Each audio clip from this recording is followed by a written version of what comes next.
Welcome to MMA Pancast. My name's Luke Payson, and I'm excited and honored to have first-time guest of the show, soon to be making his amateur debut MMA fight for Brawl in the Burgh 247 Fighting Championships on October 21st, Mike Rattanni.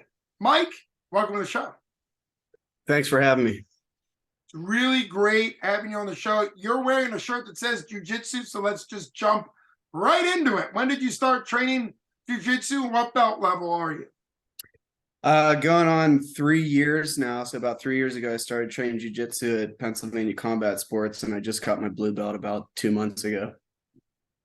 Gotcha. And what got you into training at PA Combat Sports for BJJ 3 years ago? Did you know you wanted to do MMA, or were you a pure BJJ guy until something changed and then you decided to go MMA?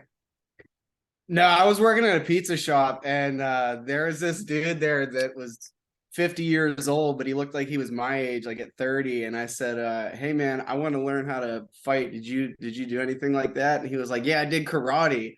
And we would just like hang out after work and train. Like he was good, but like we would just train in the parking lot. He would just show me moves and stuff. And I said, "I want to fight one day." And he goes, "Well, if you want to fight, you need a ground game." And I Googled jiu-jitsu schools near me. It was the closest one. That's how I got started with it.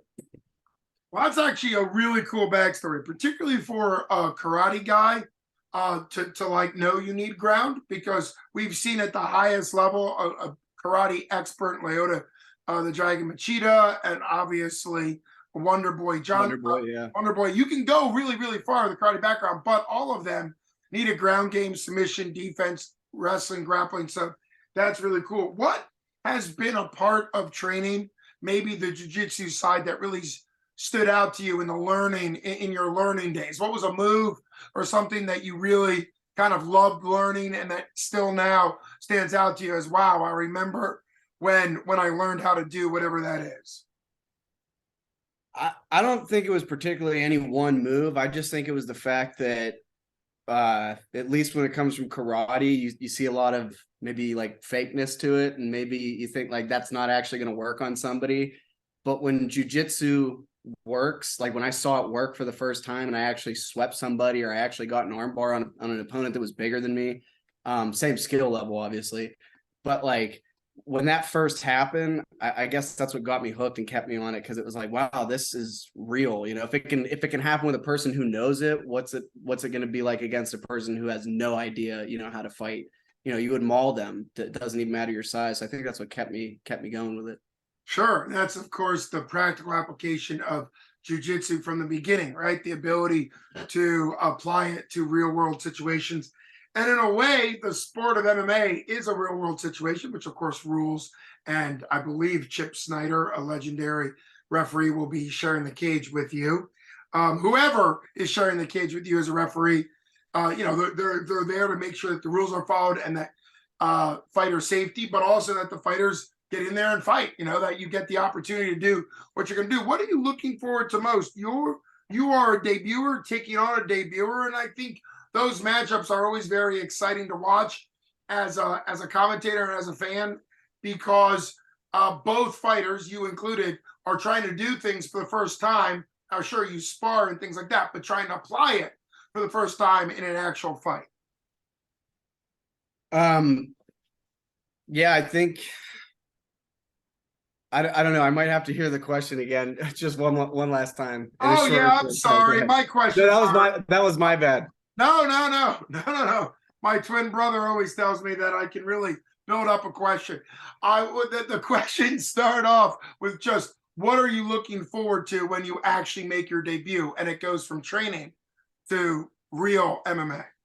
So I think that's it. I think I'm just excited to make that leap and find out what it's all about, and I've definitely been testing myself in the gym. I'm being tested by my coaches and whatnot. So we're preparing for it. But I don't know, it's kind of like you said, it's two guys, you don't really know much about them, and it's their debut. So as long as they're both game and, my opponent trains as hard as I'm training, it should be a great fight. And I think that's what I'm looking forward to. Is I like to think that I could be a good fighter, and this will be the opportunity to show that, and against a game opponent. Sure. Yeah. And it's going to really be an opportunity for you to try things out real and adjust. This is a fun gym question because you're obviously doing training. In any part of your training, have you and your coaches sort of trained or practiced corner drills? Like when you come into a corner, sit, they talk to you, you go through the water, the ice, the bucket, the whole thing. Have you done that? And if so, how did that go? Like actually practicing getting into the corner, getting out of the corner in like a real world situation.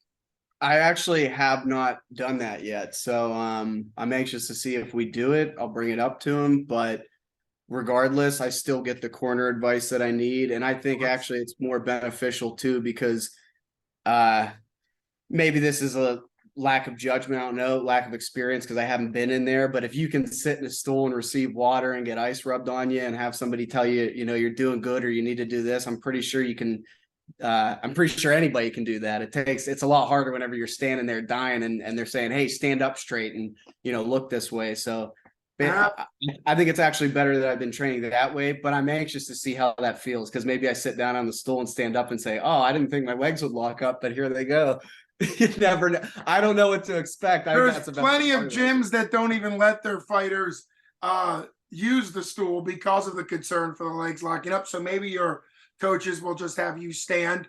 Obviously, the reason why I used to drill my fighters when I was a coach was because sometimes it depends on the fighter, right? Sometimes little things, because of the adrenaline, because of the crowd, sometimes little things, throw off a fighter. Like I've had it sometimes grab fighters and pull them over to the corner because they get confused, or there's just a lot going on in a cage. There's going to be probably 5 or 6 people running in the cage during your break because there's sometimes doctors, people from the Pennsylvania Athletic Committee. There's just a lot going on. But like you said, if your ability to focus, it's not the ice or that type of stuff. It's the ability to focus in on what your coach is doing the recovery breaths like you mentioned.